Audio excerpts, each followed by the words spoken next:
Have you ever noticed that some people seem to just receive? Doors open before they even knock.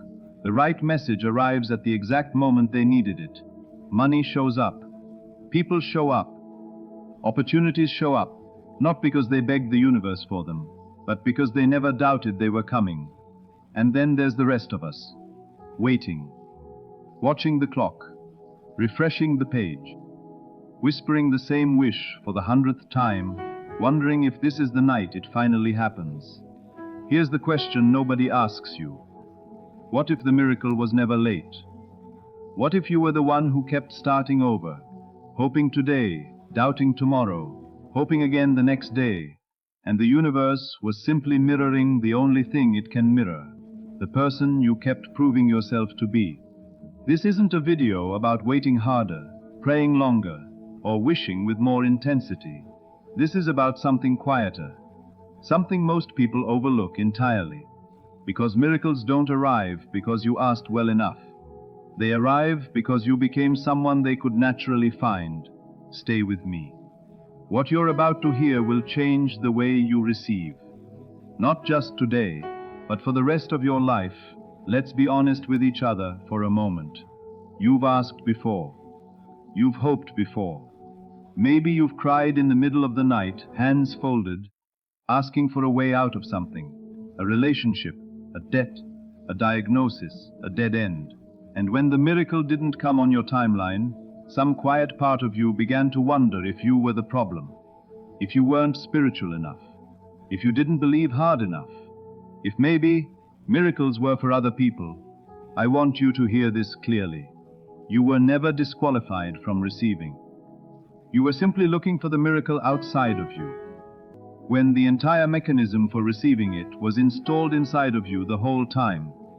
Think about the last time you desperately wanted something, really wanted it. Do you remember what that wanting felt like in your body? The tightness in your chest, the way your thoughts kept circling back to the lack of it, the absence of it, the not yetness of it. That feeling, the wanting feeling, was doing something you didn't realize. It was confirming, over and over, that the thing was missing. And whatever gets confirmed with feeling tends to persist. This is not your fault. No one taught you this. You were taught to want things loudly and receive them passively, to hustle for the want, and then hope quietly for the outcome, as if the two were disconnected. But they were never disconnected. The way you feel while wanting is the very thing shaping what keeps showing up. Here's the awakening moment, so let it land. You have not been unlucky. You have not been forgotten. You have not been passed over by grace. You have simply been feeling like someone who is waiting, and the outer world, patient and obedient as it always is, has been giving you exactly that. More waiting. Doesn't that change everything? If the outer world is simply responding to your inner state, then the miracle was never about waiting longer. It was about feeling differently long enough that a different reality had no choice but to organize itself around you. Let that settle for a second. Not as a technique, just as a truth you already sensed but never had language for. You didn't need more faith. You needed a different identity to have faith from. And that's what we're going to build together, piece by piece, breath by breath, for the next several minutes. Because once you stop being the person who is waiting for a miracle and start being the person a miracle would naturally choose to visit, you stop chasing. You start receiving. Let's talk about identity, because this is where almost everyone gets stuck. Most people try to change their life by changing their actions. Work harder. Network more. Say the affirmation 50 times before bed. And these things aren't wrong, but they're incomplete, because they're trying to change the branches while the root stays exactly the same. The root is not what you do. The root is who you believe you are while you're doing it. Here's a simple but uncomfortable question. If you already had the thing you're praying for, the relationship, the income, the healing, the recognition, how would you carry yourself differently? Not what would you do differently. How would you simply be? Would you check your phone with anxious hope? Or would you move through your day with quiet certainty?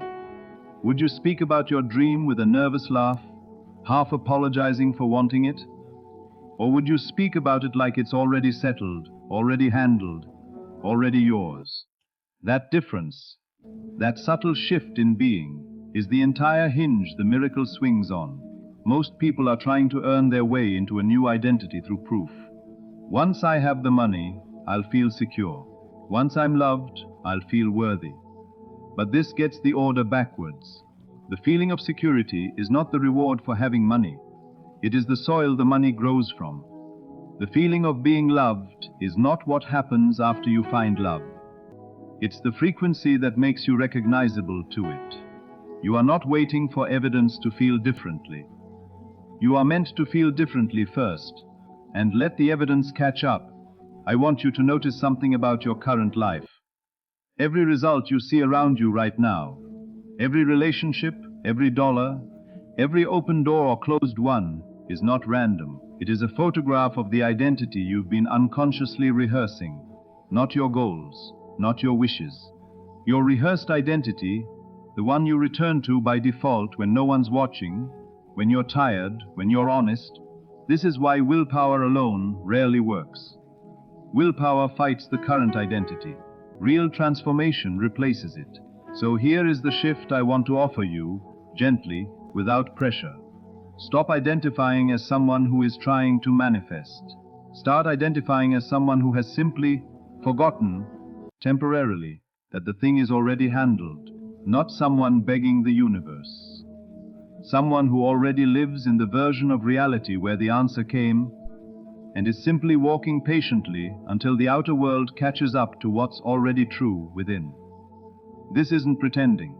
This isn't lying to yourself. It's remembering.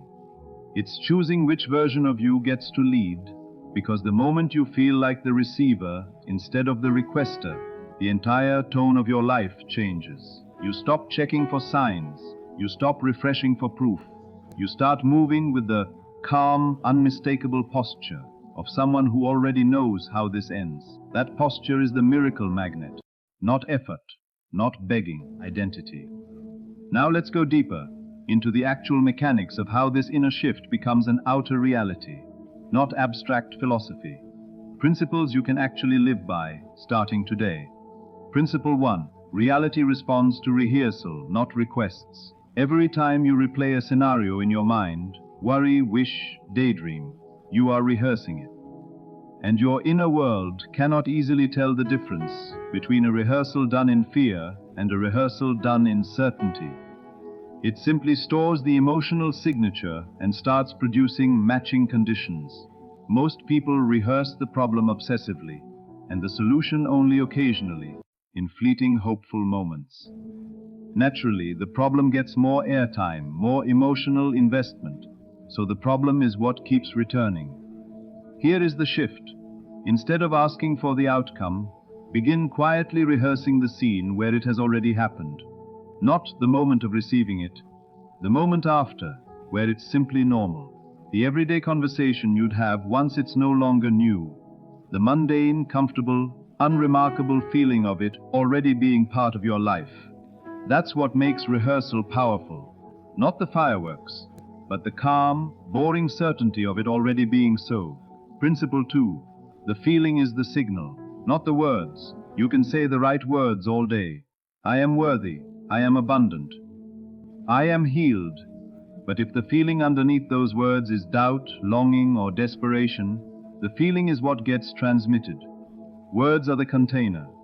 Feeling is the current running through it. This is why repeating an affirmation without any emotional shift rarely changes anything. It becomes noise, not signal. The real practice is not repetition. It's emotional occupancy. Can you, even for 60 seconds, actually feel what it would feel like if the thing were already true? Not think about it. Feel it. In your chest, your breath, your posture. That felt sense is the actual message being sent outward. Everything else is just packaging. Principle 3. Letting go is not giving up. It's releasing the grip of doubt. There's a strange paradox at the center of all of this. The moment you stop gripping the outcome with anxious hands, it tends to move toward you faster. Not because the universe rewards apathy, but because gripping is a feeling, and it's a feeling of lack. When you release the tight grip and instead rest in quiet trust, you're no longer transmitting, "I don't have this yet, and I'm terrified I won't." You're transmitting, "This is already settled, so I don't need to hold on so hard." Releasing doesn't mean stop caring, it means stop fearing. Care can coexist with peace. Fear cannot coexist with receiving. Principle 4.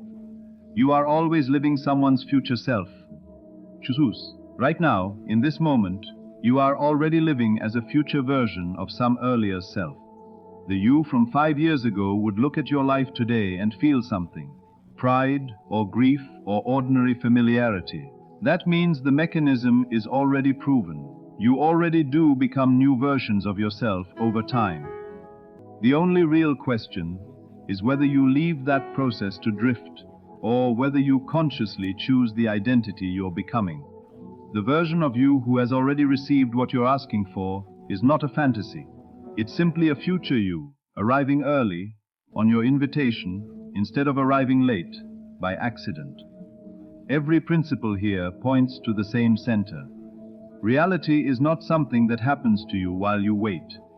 It is something that organizes itself around the person you're already quietly becoming, in your feelings, in your rehearsals, in the identity you return to when nobody's checking. You are not behind. You are not late. You are simply mid-transformation, and transformation always looks like nothing, right up until it looks like everything. Now, let's put this into practice together. Find a comfortable position. You can close your eyes for this part, or simply soften your gaze. Let your shoulders drop. Let your jaw unclench. Take one slow breath in and let it go. Longer than you think you need to. Good. Let's begin. Imagine, just for these next few minutes, that the thing you've been hoping for has already arrived.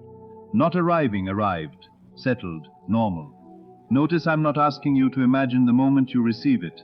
That moment is exciting, but it's fleeting, and fleeting excitement fades fast. Instead, imagine an ordinary day after it's already true. Picture yourself waking up in that reality. Notice how unremarkable it feels. Notice how your breathing is easy, unhurried. You're not waiting for anything today. You're simply living. Feel your body in that version of your life. Are your shoulders relaxed? Is your chest open? Are you moving slower?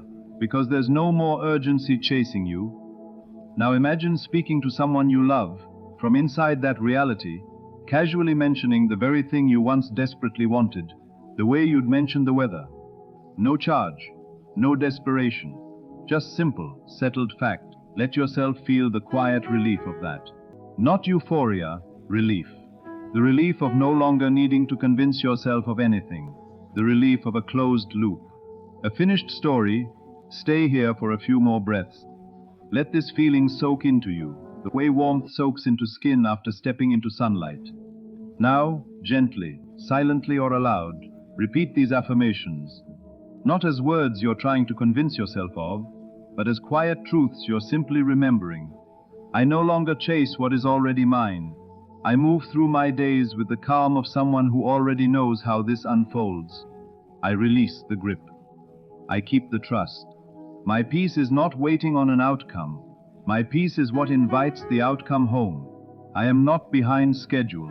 I am exactly where becoming happens. What I feel today is what shapes what greets me tomorrow.